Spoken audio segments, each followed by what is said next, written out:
Hakim Naseem Ahmed Qasmi, ex member national council for तिब, principal Qasmi तिब्बी college Karachi और कन्वेनर ये जो हमारा मुजव्वज़ा एक्ट आया है इसकी जो हमारी एक्शन कमेटी बनी है, जॉइंट एक्शन कमेटी, उसमें मैं सिंध में कन्वेनर हूँ और पाकिस्तान तिब्बी कॉन्फ्रेंस का सदर भी हूँ सिंध का।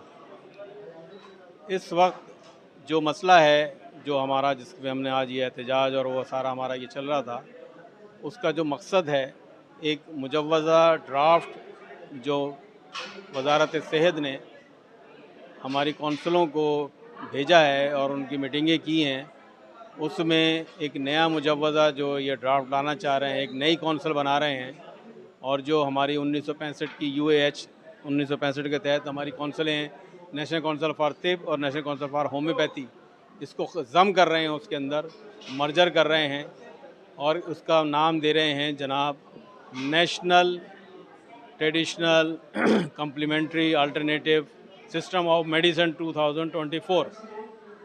हमारा कहना यह है कि तिब्बे यूनानी और होम्योपैथी कहाँ गई, जबकि ये जो एक्ट है जिसमें हमें ज़म किया जा रहा है, इसका ना यहाँ कोई कॉलेज है, ना यहाँ तालीमी अदारे हैं और ना ही यहाँ ये सिस्टम के मौलिजीन यहाँ पर प्रैक्टिस करने के रजिस्टर्ड कोई यहाँ पर करते हैं, ना किसी अदारे से वो रजिस्टर्ड हैं। जबकि ये जो हमारा तिब्बी यूनानी और होम्योपैथिक है जो पाकिस्तान बना और उससे पहले बरसग़ीर में भी राइज था और अब ये राइज चल रहा है और यूनानी एक्ट के तहत 1965 के तहत रजिस्टर्ड भी होते हैं और प्रैक्टिस भी करते हैं।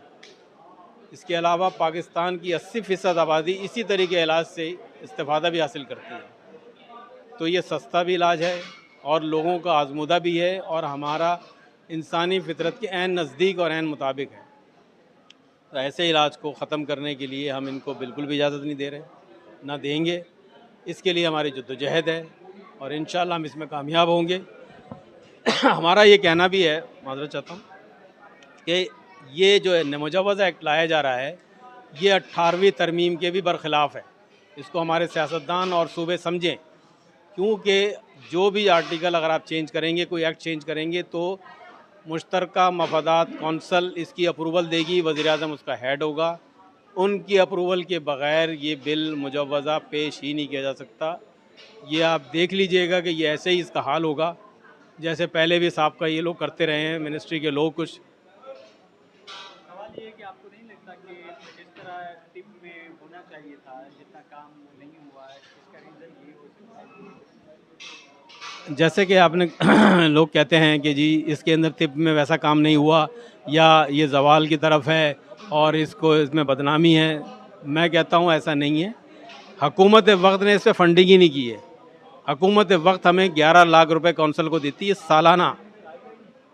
क्या 11 लाख सालाना में आप चाहते हैं कि हम वो तरक्की और मेयार लाएँ जो एलोपैथिक का है, जबकि करोड़ों और अरबों खरबों का बजट होता है उनका, उनकी फार्मास्यूटिकल कंपनियाँ उनको वो करती हैं।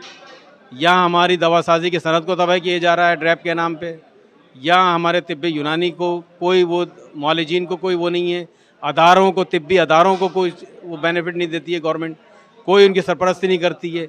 आज पाकिस्तान बने हुए 77 साल हो गए हैं। मैं पूछता हूँ कि कहाँ है कौमी सेहत पॉलिसी के अंदर तिब्बी यूनानी और होम्योपैथिक का नाम और निशान भी नहीं है। किसी हॉस्पिटल में हमें दिया, हमने कई दफ़ा मुहिम चलाई कि हमें ये दे दें, खुदारा एक वार्ड दे दें, हमें 1 साल के लिए दे दें, पैसे भी हम देंगे दवाइयों के और मौलिक जो वहाँ पर अपॉइंट होगा उसकी तनख्वाह भी हम देंगे 1 साल तक। और अगर वो तब आपकी मेयार पर पूरे ना उतरें, आवाम के मेयार पर पूरे ना उतरें, तो आप बेशक इसको सिस्टम को बंद कर दें। नहीं करेंगे ये, इनको पता है अगर हम दाखिल हो गए जिस दिन, इनका बोरिया बिस्तर एलोपैथी वालों का ख़त्म हो जाएगा वहाँ से, उन वार्डों से, वहाँ से इतनी लाशें नहीं निकलेंगी इंशाअल्लाह। वहाँ लोगों को गलत गाइड किया जाता है, जाके देखें सरकारी अस्पतालों का हाल, वहाँ दे दें हमें एक वार्ड, फिर हम बताएंगे कि हमारे पास वार्ड होगा तो हमारी कैसी रिसर्च है और हमारा क्या काम है। हम अपने बलबूते पे भी कर सकते हैं। हम उन अकाबरीन, उन नस्लों के लोग हैं कि जिन्होंने पाकिस्तान जब बना था कुछ भी नहीं था और अपनी जेबों से इस पाकिस्तान को खड़ा किया है, और हम इंशाअल्लाह हम भी खड़ा कर सकते हैं और खड़ा करके रहेंगे।